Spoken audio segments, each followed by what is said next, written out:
Well, it's a good question because I wrote that book for today. So I could see this economic crisis coming, and it is a crisis. It is a very big crisis we're in right now. The rich are getting extremely rich. Middle class is being taxed to death, and the poor are getting poor. And unfortunately, the rich will continue to get richer, and the middle class is going to struggle even more. So I'm very concerned about the future of millions of people, billions of people actually. So that's why I wrote the book. You know, we have no financial education in our schools. And what does school teach you about money? Nothing.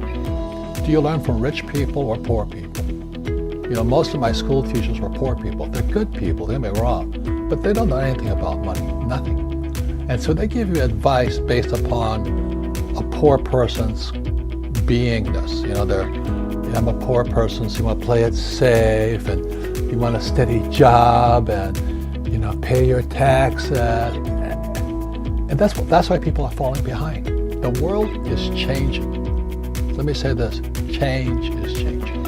I'll say that again, change is changing. See, 1,000 years ago, you could live to 100 and nothing would change. 100 years ago, you could live to 100 and nothing would change. Today, every 10 years, everything's changing. And so most people go, don't make mistakes, you know, play it safe, go to school, get a safe, secure job. That's ridiculous. I mean, the young people can see what's coming. You know, at one time there were no Uber drivers, now there's Uber drivers. Now the Uber drivers will be out of work because, you know, driverless cars are going to replace them. Driverless cars will replace truck drivers all over the world.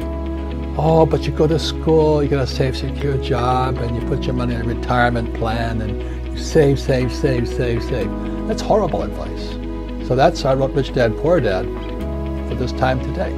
Because if you're not making changes, you're falling behind. That's the problem.